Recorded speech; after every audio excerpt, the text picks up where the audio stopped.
Hi everyone, and welcome to the Chorus Quilts YouTube channel. If we haven't met before, my name is Shelley Cavanna. I am a quilt and cross-stitch pattern author, I'm a textile designer, and I write quilting books like the Barnstar Sampler and the Flower Farm Sampler. I am thrilled to welcome you to our 8th Mystery Quilt Along series.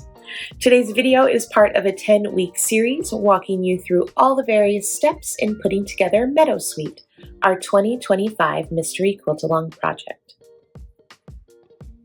If this is your first time here, I just want to say welcome and to let you know that we're so very glad that you're here. And for those of you who might be new to Mystery Quilt Alongs, you are in for such a treat. Each week we'll share a new clue that guides you through creating different shapes and components. And the exciting part is you won't know exactly what you're making until the very end, when all of the pieces come together in a beautiful reveal. We've designed this mystery project with 3 gorgeous color stories to choose from. We've called them Summer Berry, Spring Bloom, and Coastal Breeze.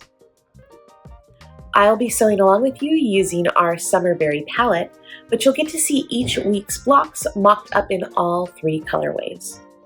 Whether you choose one of our curated palettes or pull fabric from your own stash, this project is going to be stunning.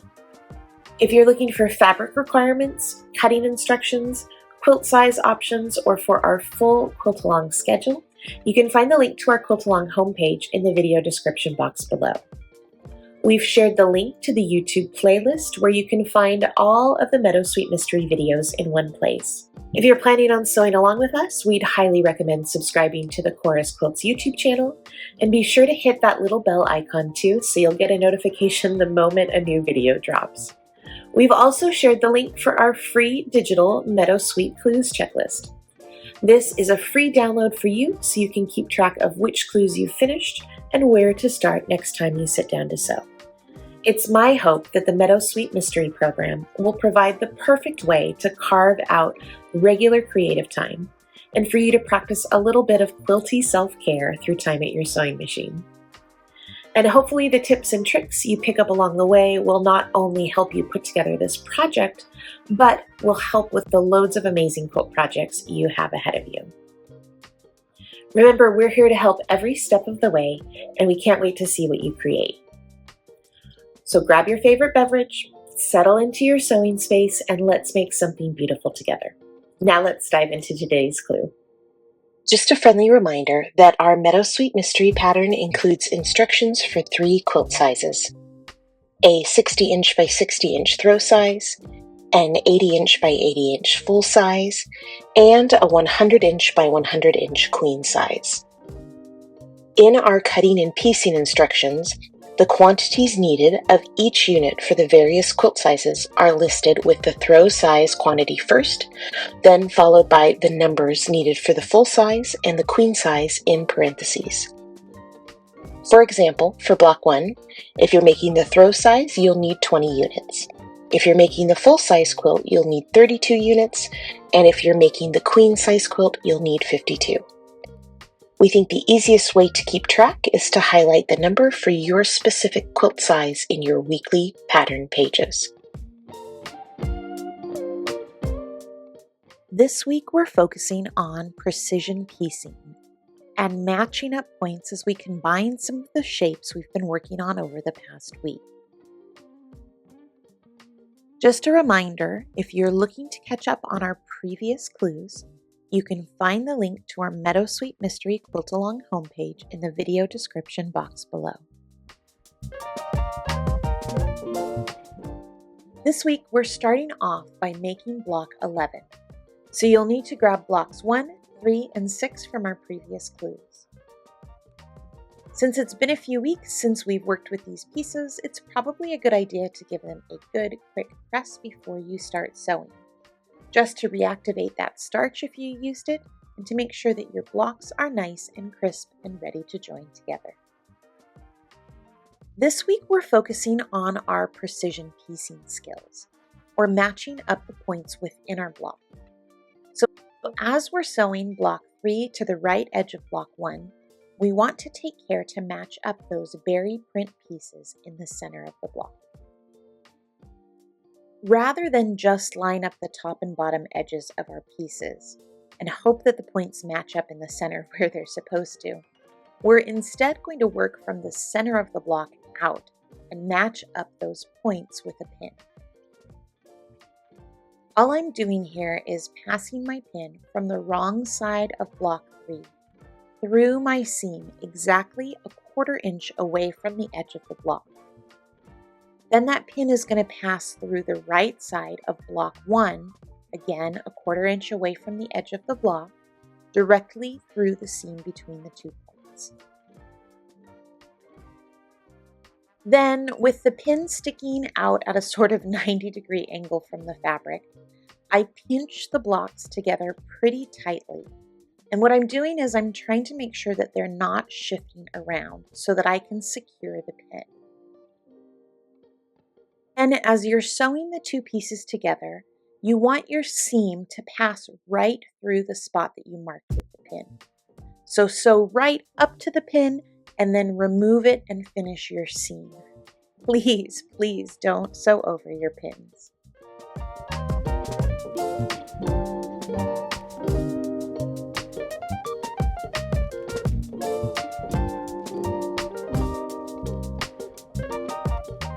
Before pressing, I like to check my points while I'm still sitting at my sewing machine. Remember that if you're not happy with how your points have matched up, you don't have to rip out the seam for the entire block. Just pop open a few stitches on either side of your problem area and then re-pin and re-sew. 99% of the time, this will fix the problem.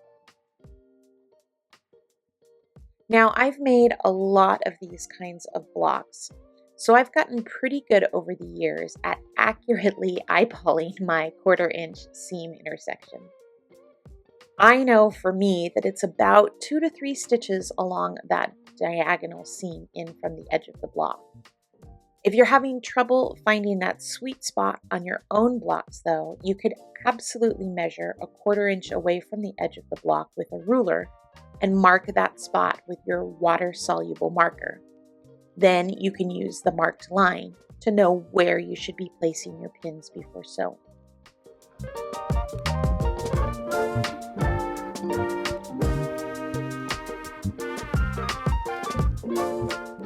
Once you've finished sewing your seams and you've pressed those seams towards block 3, then you're ready to finish up block 11 by attaching a block 6 unit to the bottom edge. Again, I'm just passing a pin through the exact spots on the block that I want to match up. To me, it's more important to match up these points than it is to have my blocks lined up perfectly. So if your own block edges are a tiny bit off, we're talking about like less than 1/8 of an inch, you can either try very gently to kind of ease the excess fabric in to make your edges line up, or you can just be okay with the edges being slightly off. Remember that these are going to be buried in your seam allowance anyways, and no one will ever know.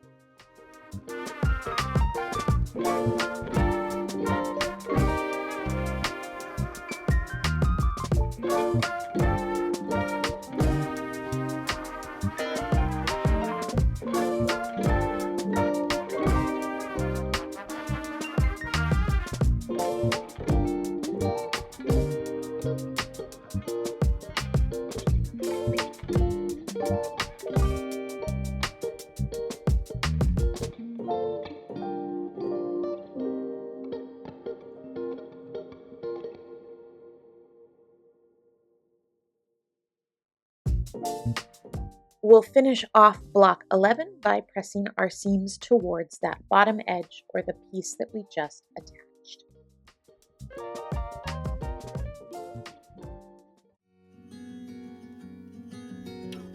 This video is sponsored by me.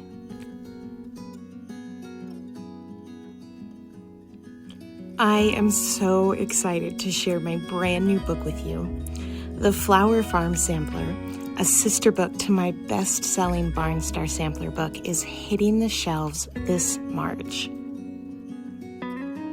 Just like our Barnstar Sampler, I've designed 18 beautiful blocks ranging in size from 4 inches to 24 inches, all pieced with my signature straightforward techniques. While the Barnstar Sampler is filled with starry quilts, the Flower Farm Sampler book brings your favorite flowers to life in fabric form. With 7 stunning quilts, the main sampler plus 6 more gorgeous flower-filled designs, you'll have everything you need to create your very own fabric garden.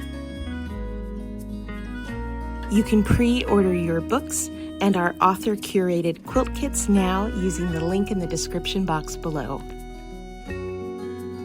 And I am thrilled to invite you to join something truly special, our author-led Quilt Along program. You'll receive monthly fabric bundles that I've hand-picked from my latest fabric collections, plus video tutorials, tips and tricks, and access to our wonderful quilting community. Visit our Quilt Along homepage linked below to secure your spot in this very limited edition program, and I cannot wait to make these amazing quilts with you.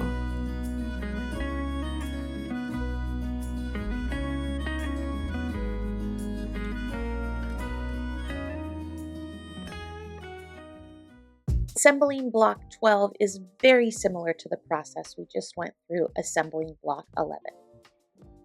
First, we start off by sewing a block 4 to the right edge of a block 2, taking care to match those points.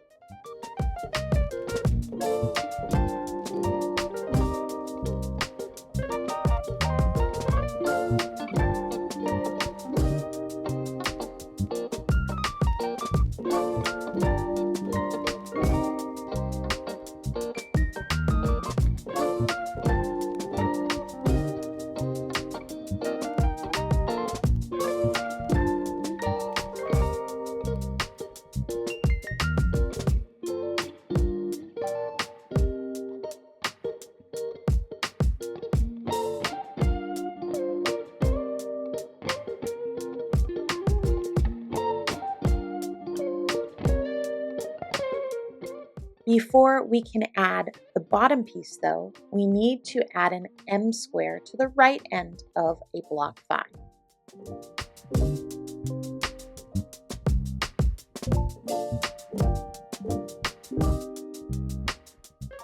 When you're ready to sew the 2 halves together, if you followed our pressing instructions in our pattern pages, you'll notice that the seams between the top and bottom rows will nest when you place them right sides together. So as you line up the edges, the edge where your seam's going to run along, you just sort of slide the 2 seams together or towards one another until you feel them butt right up against each other. Then you can secure the point with a pin, match up your other points, and you're ready to sew.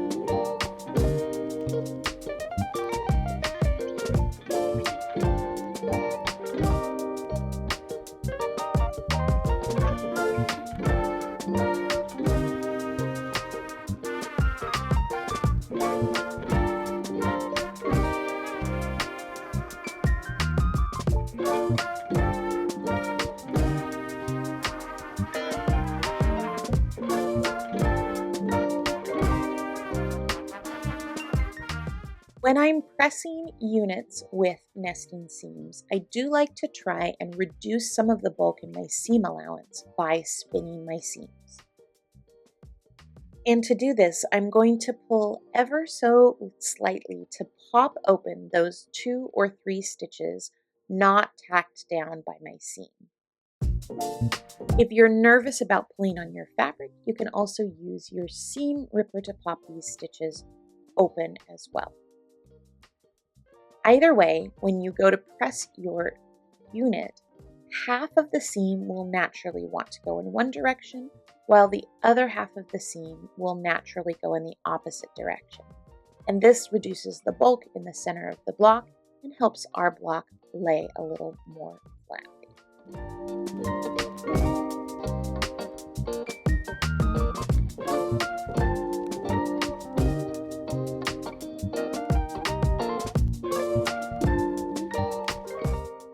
Here's a look at this week's finished blocks.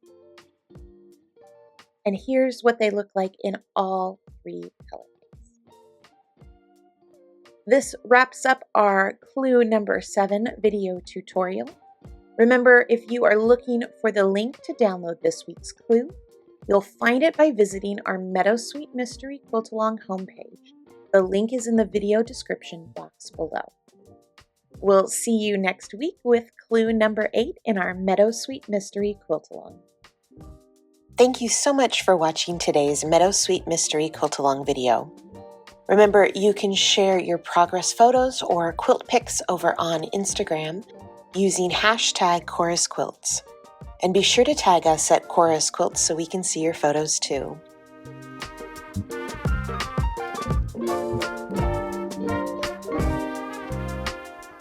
Don't forget to stop by our website and sign up for our emailed newsletter to hear all about the happenings in our studio.